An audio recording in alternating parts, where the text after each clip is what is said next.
Federación Provincial de Confradías de Pescadores de Lugo puxo en marcha a campaña divulgativa Mar de Lugo para promocionar a gran calidade dos produtos pesqueiros da flota artesanal e do marisqueo das súas 6 confrarías. Grazas á axuda económica do GAC, é posible realizar este audiovisual no que recuperamos unha parte da nosa memoria histórica coas vivenzas e recordos das xentes do noso mar. Grazas a todos os que fixestes posible este proxecto. As Memorias do Mar de San Ciprián.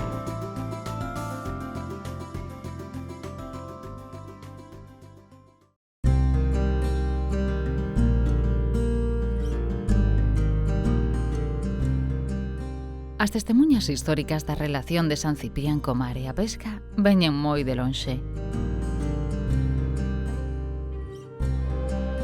Xa no século XIV era considerado un dos principais portos baleeiros da cornixa cantábrica. Nel operaban regularmente mareantes galegos, cántabros e vascos na procura destes cetáceos, que unha vez cazados eran varados nas súas praias para ser despezados. Por que había aquí a caza da balea? Porque era un sitio, San Ciprián é metido no mar. San Ciprián é todo playa, e daquela había que varar as baleas na playa. Había que chegar con elas de remolque, varábalas na playa de marea chea, para que cando baixara ao mar tú poideras desguazar e traballar en elas. Entendes? Porque pesaban toneladas, que na subía.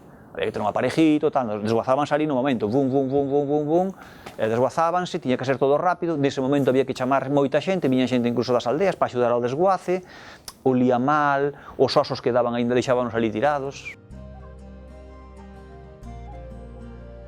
Foi tamén porto comercial e pesqueiro polo que saían as mercadorías que antigamente exportaban as reais fábricas de Sargadelos ou o carbón vexetal das fragas de rúa. Este movemento de mercancías e de naves fixo que se desenvolvera de xeito importante ao redor del unha industria de estaleiros de Ribeira, tradición que aínda se conserva hoxe en día, despois de 6 séculos. Iso está datado por unha protesta do rei inglés Enrique III, me parece que foi, no 1200 e algo, é dicir, facía unha protesta de que corsarios de Viveiro con barcos construídos en San Ciprián, no pequeno porto de San Ciprián, atacaban as súas naves e protestaba ao rei por eso, non? É dicir, ese é un dos documentos onde está datado que no siglo XIII se facían aquí barcos. Despois, o auge máis importante, ainda que veo a época da caza da balea, que facían falta tamén facer embarcacións, pero eran menores. Pero despois, cando veo a fábrica de Sargadelos, a de Ibáñez, cando Ibáñez puxo no 1795, que pasaba? A fábrica esa necesitaba salir a súa mercancía, entrar, por exemplo, os produtos que consumía a fábrica, que eran moito deles eran carbón, ainda que se facía aquí, tamén se importaba traer ese carbón. Neste porto facían falta carpinteiros para facer barcos e reparalos e moito mariñeiro e patrón de barcos de vela. A principios do siglo XX había 38 veleiros aquí, eu recordo, teño documentos ainda de moitos, os nombres dos propios barcos, como era o Lucero, o Tres Marías, o Eduardo Domínguez, o Santiago Álvarez, o Eduardo Josefina, o Pelayo, o Santa Isabel, o San Luís Grande, o San Luís Pequeno, eu que sei, un montón deles, hasta 38 barcos. Pois construíronse moitos barcos de vela, despois construíronse vapores, construíronse un vapor, o María Dolores del Carmen, que foi mandado por varios patróns de aquí de San Ciprián. E depois construíuse unha motonave, o Río Duero, que foi mandado sempre, hasta a súa venta, para o Mediterráneo, por José Correa González, Pepe Correa.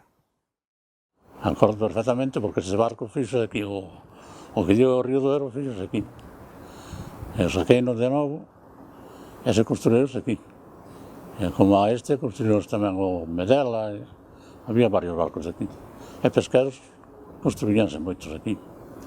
Eu, cando empecé no ano 1960, pois, claro, na década dos 40, a vela tocaba o seu fin, e os barcos iban reformados, sofrían reformas.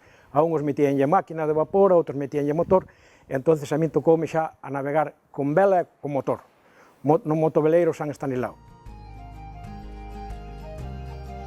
Xa no século XX, San Ciprián foi porto de entrada do sal de Cádiz para as fábricas de salgadura da zona e, máis tarde, exportador de puntais para as minas de Asturias, de madeira para o Mediterráneo, ou de caolín, entre outros moitos materiais. Madeira, carbón, que andaban na ruta daqui de Galicia, Asturias, Vamos a Asturias aquí ao norte, a Pasajes, a Bilbao, ven con Madeiro, con Caolín. Solíamos levar Caolín para Vigo e tamén cargando aquí Murela, levamos tamén Caolín para Pasajes. No río de San Ciprián viñen os barcos veleiros cargar de carbón, aquí houve unha carboneira.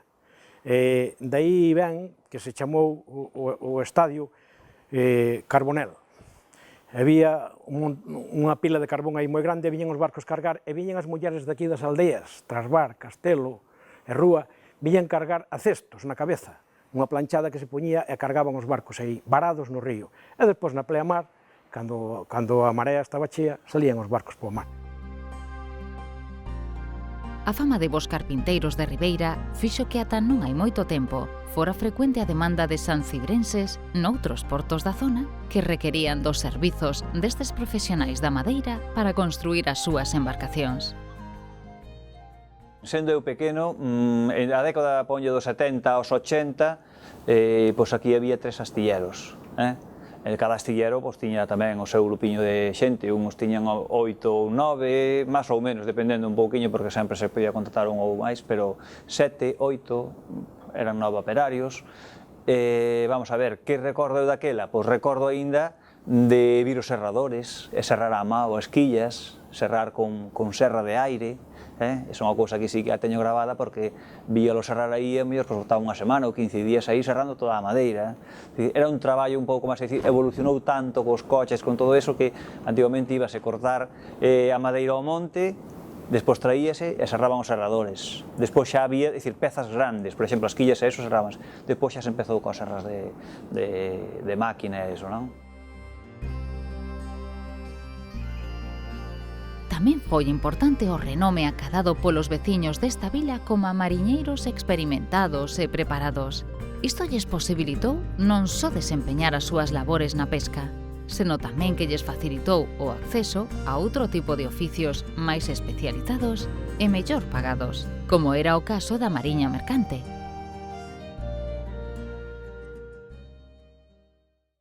Non se ganaba nada a pesca, ou cambiar para a mercante.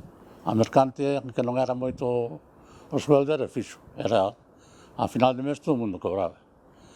Tanto así como aquí en San Ciprián a pesca fallou por esa razón.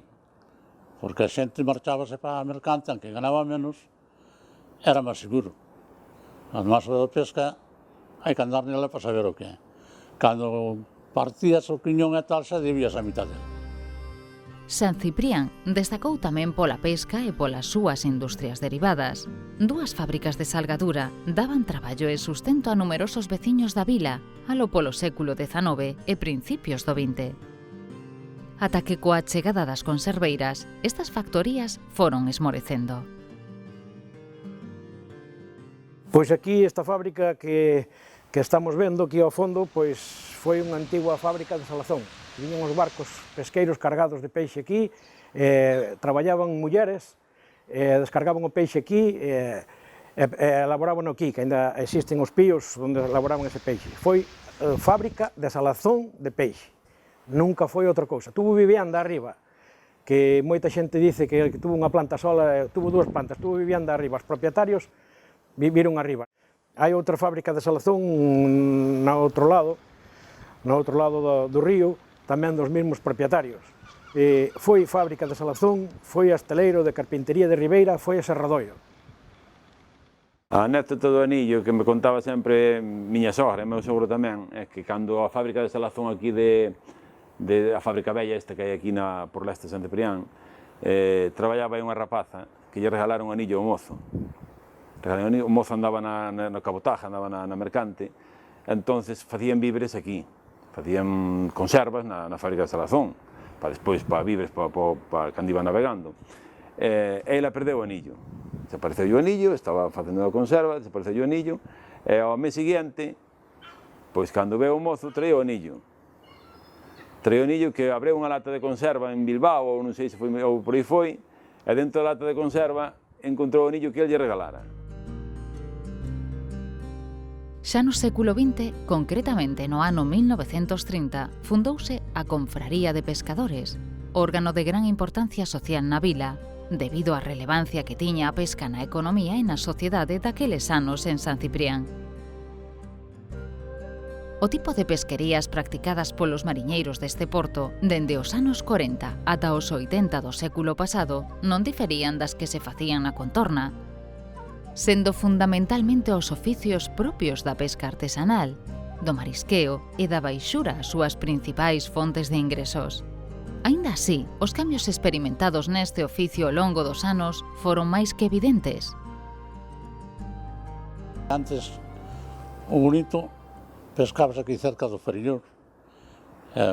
O difícil era vendelo, que había que botalo en lanchas, botalo en terra nun carro, leválo á fábrica e no mesmo carro traer o hielo. Ese é o mal recordo que teño dele, que era moi incómodo o andar aquí ao día, porque era todos os días. Salías pola mañá e á noite había un potero que tiña a buscar o peixe e había que botalo en terra descalzos e remangados, porque claro, non había muelle para atracar. Empecé con 12 anos ao mar. Daquela ganábase un albañil, pois ganábase 6 pesetas. Éramos 5 na casa. As agullas viñan aquí á costa nunha época que a tiñan como postas. Chamámonoslle postas, sitios onde se puñían elas. E entón a mí mandábame, vaite tal posta, vaite tal sitio. Entón eu, cando os vía brillar, pois, se estaba cerca e os vía a eles, capeáballes cunha chaqueta.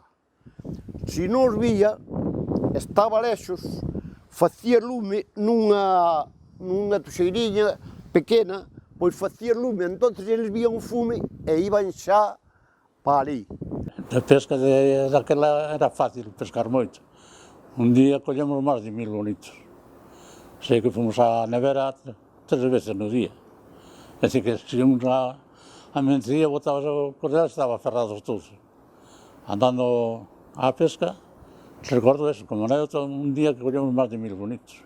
Hai pedra, aí na Anxuela, aí que chaman Anxuela, pola parte de terra, é areia, pero é máis profundo, moito máis profundo. Entón, os outros empezamos a meternos por aí, é que tras, un aquí, outro ali, outro. Collemos, foi o día que máis collemos 67 cintolos. Daquela pesca era menos industrial, digamos, que é ahora. Traballábase con máis as carnadas, traballadas todo con folla, non se facían, non había pulpitos como é agora, pau bonito, nin eso. Antes non había nin cáteres, eu acordome nun cátere que non podía dar volta. Que había xusto, era delgado, pero non podía dar volta. Era moi escaso aquilo. E logo, a comida sempre era a mesma. Bonito, bonito, bonito, e nada máis. É bonito pola mañá, ás 12 da noite. Cando un empeza a traballar e che contan pois, que antes que nin había calzado, nin había roupa de augas, eso claro, eso xa era o máis chocante. Ir hoxe para o mar sin unhas botas de auga, sin un traxe de auga, sin un chaleco, pois hoxe non é concebible. En Burela, no Lopesueiras, daquela, claro, os barcos do Bonito eran moi maliños, había que andar na proba todo o día que roupa de augas, agora os barcos teñen cabana, van metidos debaixo. Hombre, o cambio foi sustancial ao renovar toda a clase de embarcacións. Antes contamos cunhas embarcacións de menor porte, con moi pouca seguridade. Hoxe, ao día de hoxe, pois, contamos cunha flota renovada, con moitos equipos de seguridade, con maquinaria, con moitísima tecnología que hai moitos anos que non tiñamos. Entón, o cambio foi bastante sustancial. A tradición mariñeira deste pobo non se pode explicar sen falar da figura de Francisco Moisés Rivera Casás. Este viveirés, nado no ano 1912, estivo vinculado a San Ciprián dende que, con 22 anos, se incorporou como titular da Escola Unitaria da vila. A súa labor pedagóxica cos nenos foina simultaneando coa de responsabilidade da Escola de Orientación Marítima, que el mesmo promoveu. Isto posibilitou que moitos homes de San Ciprián e tamén da comarca acadaran a capacitación necesaria para desenvolver o seu traballo no mar. Eu estou titulado, e a miña titulación debo ya a él. E aquí todos os de San Ciprián foron titulados e preparados por él. En Burela, a maior parte dos patróns de Burela viñeron a San Ciprián e preparónos no Francisco. A maior parte dos patróns de Celeiro viñeron a San Ciprián e preparónos no Francisco. Don Francisco foi unha figura, pois, espléndida. Preparou moita xente do mar, moita. Patróns, maquinistas e motoristas. O ano 30 fume examinar de patrón. Entonces salín perfectamente dos exámenes porque sabía eu os exámenes de memoria todos, porque eu daba unha escuela aquí Don Francisco, un maestro que vía aquí, que hoxe morreu en Paz Estea, e daba unha escuela, pero era, bueno, de cousas de mar sabía todo. Outro dos legados de Ribera Casás á cultura mariñeira foi o Museo Provincial do Mar. Este museo xurde a finais dos anos 60 como froito da súa afección a coleccionar obxectos mariños que ían sendo recompilados por el mesmo e tamén por boa parte dos veciños do pobo. O Museo do Mar foi escola de nenos e de nenas. Foi inaugurado no ano 1931 e os cartos para el foron donados por un emigrante que emigrou a Argentina de aquí, de San Ciprián, de Lieiro concretamente. E ao morrer el, a súa viuda cumpleu a palabra del e construíuse este edificio. Despois, cando se construíron os colexios novos Ribera Casás número 1 e Ribera Casás número 2, pois o colexio quedou en desuso, e ao quedar en desuso, don Francisco Moisés Ribera Casás, que era o mestre, que foi o mestre del, pois decideu facer un pequeniño museo, e ese pequeniño museo, os alumnos, recollíamos conchiñas pola playa, e levábamos, e bueno, ele iba poñendo por ali a súa maneira, un pequeniño museo, como se fora un museo personal. Pero é que despois, pasado o tempo, pois pensamos que eso era pouco, e que había que realzalo, e que había que renovalo, e que había que meter máis cousas, e que había... Entonces, a Asociación de Veciños Cruz da Venta de San Ciprián decidimos reabrilo, digamos, aumentalo, e efectivamente. Entonces, eu boteime polas casas a pedir fotos de barcos e fotos de xentes, porque un museo sin exposición fotográfica do mar e dos nosos barcos non ten sentido. E xuntei cantidad delas e hoxe están expostas aí no museo, que están ao alcance de todos e pode velas quen queira. O Museo do Mar de San Ciprián é o único museo destas características da provincia de Lugo e o máis antigo dos museos monográficos adicados ao mar e á pesca de Galicia. As súas salas albergan múltiples referencias á vida mariñeira, podendo observarse a historia deste pobo e a súa relación co mar. Eu destacaría a sala de navegación, as maquetas dos barcos. A maior parte das maquetas dos barcos, entre elas está a goleta Sargadelos, que foi construída aquí nos hosteleros de San Ciprián, e están moitas maquetas feitas por mariñeiros de San Ciprián a punta de navalla, maquetas feitas que teñen un valor incalculable. Cada un dalle a cada unha das pezas o valor que cree, pero o valor real é outro. E está a maqueta do Industrial feita polo patrón que o mandou moitos anos. O Industrial foi un dos grandes barcos de Ribadeo, da flota de Ribadeo, mandado por varios patróns de San Ciprián.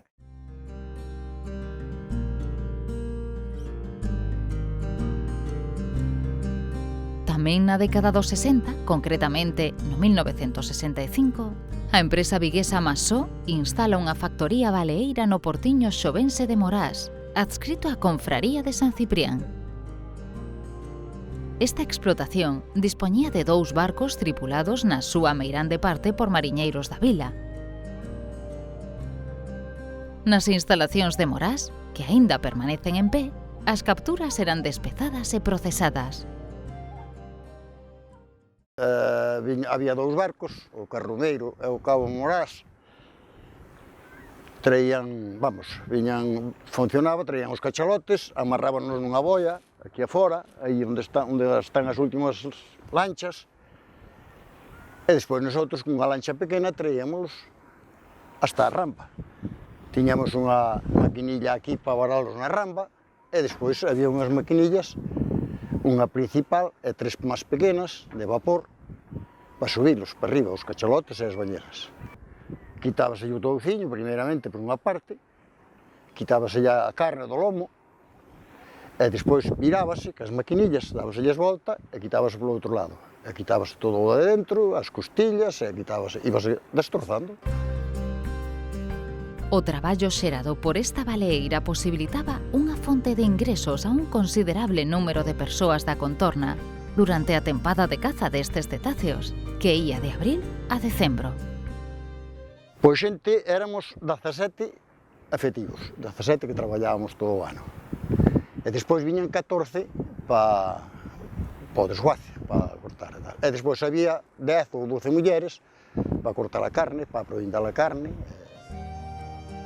As instalacións tiñan capacidade para procesar ata 8 pezas diarias, que acostumaban oscilar entre as 30 e as 50 toneladas de peso. A graxa extraída destes mamíferos mariños era posteriormente comercializada para usos diversos, como a elaboración de pinturas, produtos cosméticos ou para a industria alimentaria, mentres que a carne era destinada para o consumo humano e tamén para a elaboración de fariñas. A carne, a buena, a mellor, aproveitámoslo para o mercado nacional, para España, para Madrid, para toda España, ou na maioría de España. E despois, a máis mala, o resto, iba para fariña.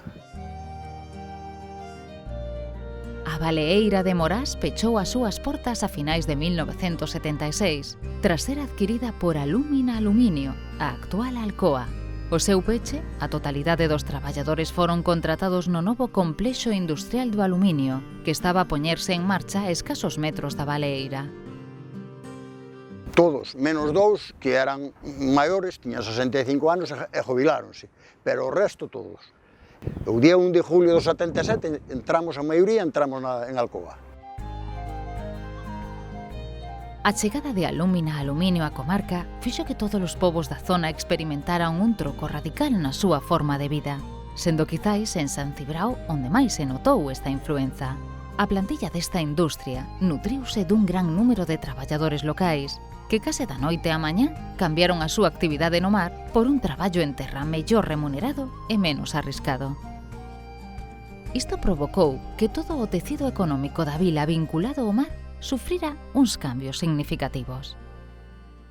Alcoa influeu en eso, influeu nos armadores que deixaron e xente que andaba nos barcos, mariñeiros, que se meteron na fábrica.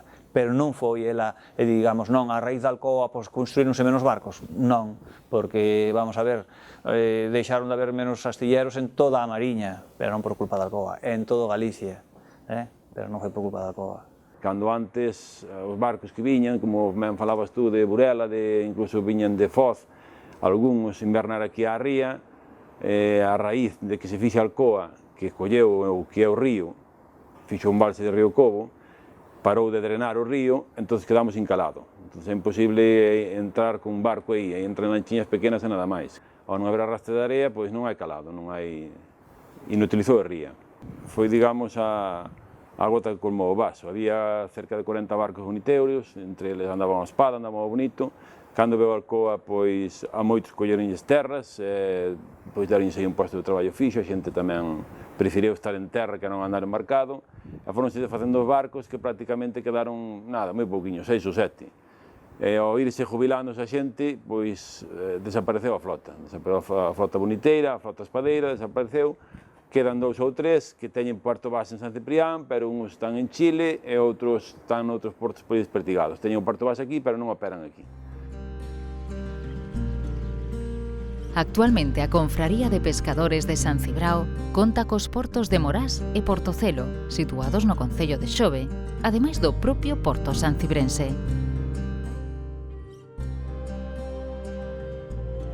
ten ao redor de 60 afiliados e posúe un censo de 15 embarcacións, case todas adicadas á pesca artesanal do día, sendo o marisco o grosso das súas principais capturas. Principalmente o grueso da flota da Cofradía de San Ciprián dedícase ao marisco. O rei do marisco que temos na cofradía, pois podemos dicir que é o percebe, e despois a partir de aí, pois nécora, santiaguiño, camarón, centola, toda a variedade de marisco que hai pola zona, pois dedicámonos tamén á captura dele. Dende hai varios anos, este depósito está desvinculado da comercialización das capturas que se descargan nos seus portos. Aínda así, segue mantendo un protagonismo fundamental na vida local.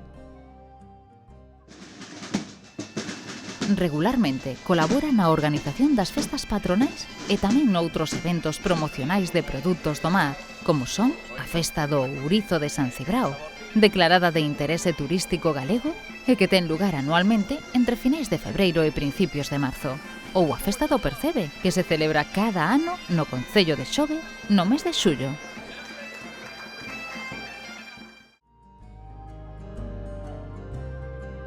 Ao igual que acontece noutros portos pequenos, a actividade pesqueira de San Cibrao leva experimentando un descenso paulatino nos últimos anos, debido, segundo os propios pescadores, a unha serie de factores que fan difícil o mantemento do oficio da pesca neste peirao. Iban indo para Burela, para Celeiro, e foi cando se fixo a empresa Puerto San Ciprián, en colaboración con Porto Celeiro. Fixo a empresa e conseguiuse fazer aquí unha lonja que houve uns anos que funcionou moi ben. Funcionou moi ben, pero claro, os grandes, como no mar, o peixe grande como o pequeno, foise acabando. Chegou hasta o punto que fai 2 anos, pois parouse a venta, e agora estáse centralizando prácticamente todo en a pesca que se facía aquí, foise todo para Burela. Incluso o Percebe, decidimos pois, ilo vender a Burela. Celeiro desentendeuse un pouquiño da baixura, e Burela pois colleu a baixura con máis cariño e estamos ali. O que máis nos facía falta, pois é o que levamos xa moitos anos demandando, sería un dique de abrigo dentro do Porto de Morás para darlle abrigo a esa flota que está dentro do muelle comercial de Alcoa, entonces ese é o máis urgente que necesitamos. Pero bueno, despois necesitaríamos outro tipo de pequenas infraestructuras portuarias pois, que a día de hoxe pois, non contamos, non sei cal é o motivo. En Ribadeo xa se fusionou Rinlo e Ribadeo e aquí terá que acabar fusionándose porque non hoxe en día a cousa está por unirse, a unión. Pero, a pesar destas dificultades, as xentes do mar de San Cibrao son optimistas. Saben que non é doado, pero están convencidos de que o oficio de pescador e os que o rodean teñen futuro nesta vila. A pesca ten futuro, o que non vemos é moi claro, pois é con todo este tipo de decisións e medidas que están tomando contra o sector da pesca. Que decir, estamos super regulados e estamos super controlados. A pesca ten futuro, o que pasa que nosotros o que queremos é que nos deixen pescar. Co rollo das cotas, co rollo de tanto papeleo. Unha lancha cativa destas de 7 ou 8 metros prácticamente ten que levar unha oficina a bordo. Entonces, a xente nova non quería ao mar porque todos son problemas, inspeccións, temos inspeccións todos os días. Que non nos deixan pescar, ese é o gran problema. Problemas de tas e cuotas, problemas de cupos diarios que a xente pois, dice, bueno, pois non penso e pois non se anima a entrar no mundo da pesca. Se non lle vira futuro non estaba aquí. É dicir, o futuro véxollo porque fíxome un pouco, gustame mirar o que fan en outros países e nosotros, España, sempre vai a remolque dos outros países, sempre vai un pouco a remolque, entonces claro, costanos máis incluso a todos os que queremos facer algo neste país, sempre nos costa moito máis esforzo que en outros, porque aquí nos apoian estas cousas. A madeira, para min, é o material do futuro, xa non digo que se vayan a construir todos os barcos de madeira, pero que se vai a usar, que vai a haber barcos de madeira, vai a saber toda a vida, porque se nos facemos nosotros, vamos a facer outros, entendes? Nosotros aquí en Galicia estamos en unha boa situación en relación a eso porque se conservan aínda moitas carpinterías de ribeira, en outros países foron desaparecendo. Entonces, creo que é un material de futuro porque é un material ecolóxico, é un material respetuoso co medio ambiente. Pois, home, peixes e mariscos da costa de Lugo, do mar de Lugo, pois contamos con moita variedade e con moitísima calidad, xa que é un produto que todos os días entra ao mercado. Quer dicir, polas mañás salíamos a pescar e pola tarde xa se subasta e ao día seguinte, ou mesmo ese día a noite, xa se pode degustar toda clase de peixes e mariscos. Quer dicir, flota pesca ao día e véndese no mesmo día, entón, claro, é un produto de excelentísima calidad. Ao longo de séculos San Cibrao ten vivido dentro do mar. A súa peculiar configuración xeográfica de península fai que este pobo estea inexorablemente unido á pesca. E a boa fe que así continuará sendo, grazas ás súas xentes, dispostas a loitar pola supervivencia dunha actividade como é a pesca responsable, que xeración tras xeración leva facendo como só eles saben facer.